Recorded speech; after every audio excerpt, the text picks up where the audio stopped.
Hi friends, welcome to కొత్తగా చందమామ కథలు. ఈరోజు మనం చక్కెర మూటలు అనే కథ చెప్పుకుందాం. పూర్వకాలం ముందు శ్రీపతి అనే మహాభక్తుడు ఉండేవాడు. ఆయన సకల శాస్త్రాలు నేర్చినవాడు, సాధు పుంగవుడు, మంచి వైరాగ్యుడు. ఆయన సతి శ్యామలాంబ. శ్యామల భర్తకు తగ్గట్లు అనుకూలవతి, పతివ్రత, ఉత్తమురాలు, పూత చారిత్ర, గొప్ప జ్ఞాని. ఆ పుణ్య దంపతులకు లేక లేక వరప్రసాదుడైన ఒక సుపుత్రుడు కలిగాడు. వాడికి ఎందుకో మరి వింతగా షేక్ ఫరీద్ అనే పేరు పెట్టి అల్లారు ముద్దుగా అపురూపంగా పెంచుకుంటున్నారు. ఇలా ఉండగా ఒకనాడు దేవార్చన కోసం పూజా పుష్పాలు తీసుకువద్దామని శ్రీపతి బయలుదేరి అడవికి వెళ్ళాడు. అక్కడ పువ్వులు కోస్తూ ఉండగా గొప్పదైన విషసర్పం ఒకటి అతన్ని కాటు వేసింది. శ్రీపతి గబగబా ఇంటికి చేరుకొని స్నానం చేసుకుని భగవద్ధ్యానంతో తులసి తీర్థం పుచ్చుకున్నాడు. వెంటనే భార్యను పిలిచి జరిగిన వృత్తాంతమంతా చెప్పాడు. పరమార్థతత్వం ఉపదేశించాడు. 3 ఏళ్ల కొడుకుని ప్రేమగా చేరతీసుకున్నాడు, దీవించాడు. ఆ తర్వాత మరణించి పరమేశ్వరుడి సన్నిధిని చేరుకున్నాడు. అయ్యో, విధి విలాసం తప్పదు కదా అనే సంగతి గుర్తుకు రాగా శ్యామల దుఃఖం దిగమింగుకొని బాలుణ్ణి 5 ఏళ్ల వరకు ఎంతో జాగ్రత్తగా పెంచుకుంది. షేక్ ఫరీద్ హరినామ సంకీర్తనల్లో పాల్గొంటూ తండ్రిలానే మహాభక్తుడయ్యాడు.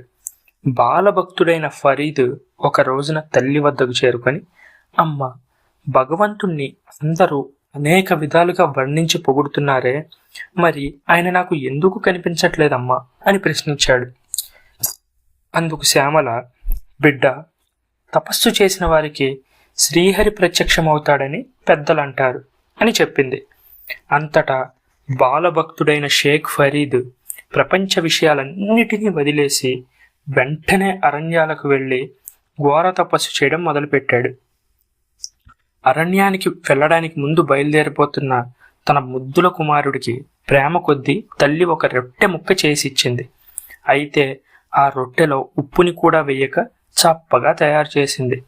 తల్లి ఇచ్చిన ఆ రొట్టె ముక్కని నడుముకి కట్టుకొని ఫరీద్ అరణ్యాలకు వెళ్ళిపోయాడు. అక్కడ అతను తీవ్రంగా తపస్సు చేయడం ప్రారంభించాడు. ఆకలి బాధ ఎక్కువగా ఉంటే తల్లి ఇచ్చిన రొట్టె తినవచ్చు కదా అనుకున్నాడు. కానీ ఆ సంగతే మర్చిపోయాడు. తరువాత చెట్ల ఆకులు దూసుకొని ఆకలి బాధను మాంచుకుంటూ అలా ఎంతకాలమో తపస్సు చేశాడు. అయినా భగవంతుడు తనకు ప్రత్యక్షం కాలేదు. కానీ మన షేక్ ఫరీద్ పట్టు వదలక మరింత గాఢంగా తపస్సు చేయసాగాడు. కొన్నాళ్లకి ఒక వర్తకుడు ఏవో మూటలు బండిపైన వేసుకొని ఆ దారిన పోతూ బడలిక తీర్చుకుందామని అక్కడ విశ్రమించాడు. షేక్ ఫరీద్ అతన్ని కుశల ప్రశ్నలు వేసి మూటలకేసి చూశాడు. చూడగానే, అవన్నీ చక్కెర మూటలైతే ఎంత బాగుండు, నా వద్దనున్న రొట్టెకు అద్దుకు తినవచ్చు కదా అని మనసులో ఒక భావం కలిగి, ఆ మూటల్లో ఏముందండి అని షేక్ ఫరీద్ అడిగాడు. ఇందుకు వికటంగా వర్తకుడు, అవన్నీ ఇసుక మూటలయ్యా అని బదులు చెప్పాడు. అటు తర్వాత వర్తకుడు ఇంటికి పోయి చూసుకునేసరికి ఒక్కసారిగా ఆశ్చర్యపోయాడు. వాని నోటి వాక్యం ఫలించిందా అన్నట్టు ఆ మూటల్లో అంతా ఇసకే కనిపించిందన్నమాట.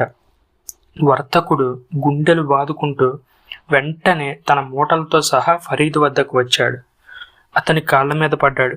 అయ్యో మహాత్మా, నా చక్కెర మూటలన్నీ ఇసుక మూటలుగా మారిపోయాయి. నీకు వెటకారం చేసినందుకు నాకు తగిన శాస్తి జరిగింది. నా మీద దయయుంచి నా అపరాధాన్ని క్షమించమంటూ వేడుకున్నాడు. అందుకు ఫరీద్, అయ్యో బాబు, నాకేమీ తెలియదయ్యా, ఇదంతా ఎలా జరిగిందో నాకు అర్థం కావట్లేదు అంటూ ఎన్నో రకాలుగా వర్తకుడికి నచ్చజెప్పాడు. కానీ షేక్ ఫరీద్ ఎంత నచ్చజెప్పినా ఆ వర్తకుడు అస్సలు ఒక్క మాట కూడా నమ్మలేదన్నమాట. అప్పుడు ఫరీద్ వర్తకుడితో, అయ్యా, నా మాట చేతనే నిజంగా నీ చక్కెర ఇసుగ్గా మారిపోయిందా? ఒకవేళ అలా జరిగినట్లయితే శ్రీహరి కృప వల్ల ఇప్పుడు ఆ ఇసుక తిరిగి చక్కెరగా మారిపోగాక అని అనంగానే వాళ్ళు చూస్తూ ఉండగానే కళ్ళ ముందే ఆ ఇసుక మూటలన్నీ తిరిగి చక్కెరగా మారిపోయాయి. వర్తకుడు ఎంతగానో సంతోషించాడు. షేక్ ఫరీద్కు కావలసిన చక్కెర ఇచ్చి తన ఇంటికి బయలుదేరి తిరిగి వెళ్ళిపోయాడు. ఆ తర్వాత షేక్ ఫరీద్ కఠిన నియమాలతో మళ్లీ తపస్సు చేయడం మొదలుపెట్టాడు. అయినా శ్రీహరి ఏమాత్రం దర్శనం ఇవ్వలేదు. శ్రీహరి కృప కలగనందుకు విచారించి షేక్ ఫరీద్ ఇంటికి వెళ్ళిపోయి నిస్పృహతో తల్లిని చూసి ఏడ్చాడు. తల్లి శ్యామల అంతా తెలుసుకుంది. కొడుకు తలని జాగ్రత్తగా ఇలా నిమురుతూ జడలు కట్టిన అతని తల నుంచి ఒక చిన్న జడని పట్టుకులాగింది. అప్పుడు ఫరీద్, అమ్మా, ఇప్పటికే నేను సగం చచ్చిపోయాను, నన్నెందుకమ్మా ఇలా బాధించి పూర్తిగా చచ్చిపోయేలా చేస్తావు అని ప్రశ్నించాడు. అందుకు తల్లి, బిడ్డ, ఒక చిన్న జడ పట్టుకులాగితేనే నీకెంత నొప్పి కలిగిందే. నీవు తపస్సు చేసే కాలంలో ఆహారం కోసం చెట్ల నుంచి ఒక్కొక్క ఆకుని కోసినప్పుడు ఆ చెట్లకి ఎంత బాధ కలిగి ఉంటుందో నువ్వు ఎప్పుడైనా ఒక్కసారైనా ఆలోచించావా? నువ్వు చేసిన ఈ తపస్సు హింసతో కూడుకున్నది. పైగా నువ్వు తపస్సు చేస్తున్నప్పటికీ నీకు రొట్టె రుచి, చక్కెర రుచి మనసులో మెదులుతూనే ఉన్నానాయే. అటువంటప్పుడు నీకు భగవంతుడు ఎలా ప్రసన్నమవుతాడు? ఆయన నీ ముందు ఎలా ప్రత్యక్షమవుతాడు? నువ్వు ఈ విషయాల గురించి ఎప్పుడైనా ఆలోచించావా అని అడిగింది. ఆ వెంటనే ఫరీద్ తల్లి ఉపదేశం ప్రకారం తిరిగి అడవులకు వెళ్ళాడు. ఈసారి కదలక మెదలక ఎండకు ఎండుతూ వానకు తడుస్తూ కొయ్య బారిపోయిన దీక్షని ఏమాత్రం మానకుండా తపస్సు సాగించాడు. అప్పుడు భగవంతుడు సాక్షాత్కరించాడు. కృప చూపుతూ, వత్స, నీవింటికి పోయి సద్గురువులను ఆశ్రయించి వారి అనుగ్రహం సంపాదించు. నేను ఎల్లప్పుడూ నీకు సన్నిహితుడనై నీతో పాటే ఉంటాను అని పలికి అంతర్హితుడయ్యాడు. షేక్ ఫరీద్ వెంటనే తిరిగి ఇంటికి వెళ్ళాడు. జరిగిందంతా తల్లికి పూసగుచ్చినట్లు వినిపించాడు. ఆమె ఎంతగానో సంతోషించింది. అటు పిమ్మట షేక్ ఫరీద్ ద్వారక మొదలైన తీర్థస్థలాలు సేవించుకుంటూ భగవదర్చకుల దివ్య దర్శనం చేసుకుంటూ కొంతకాలానికి తిరిగి ఇల్లు చేరుకొని తల్లితో సహా సుఖంగా ఉంటూ ఉండగా ఆ దేశపు రాజు షేక్ ఫరీద్ ఇంటికి వచ్చాడు. తనకు జన్మాంతర పాపఫలం వల్ల కలిగిన ఒక వ్యాధిని పోగొట్టమని వేడుకున్నాడు.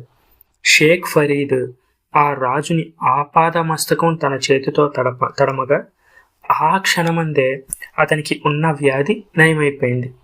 ఇందుకు ఆ రాజు ధన కనక వస్తు వాహనాలతో షేక్ ఫరీద్ని గౌరవించబోయాడు. అప్పుడు ఫరీద్ ఆయన్ని అడ్డుకొని వద్దన్నాడు.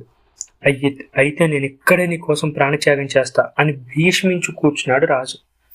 ఆ రాత్రి పాండురంగడు ఫరీదుకు దర్శనమిచ్చి ఆజ్ఞ ఇవ్వగా రాజు ఇస్తానన్న ధనాన్ని స్వీకరించి ఆ ధనంతో పేదవారి కోసం ఎన్నో మంచి పనులు చేశాడు ఫరీద్. ఈ కథ మీకు నచ్చినట్లయితే దీన్ని లైక్ చేయండి, మీ ఫ్రెండ్స్ అందరికీ షేర్ చేయండి. అలాగే ఛానల్ని సబ్స్క్రైబ్ చేసుకోవడం మాత్రం అస్సలు మర్చిపోకండి. Thank you friends.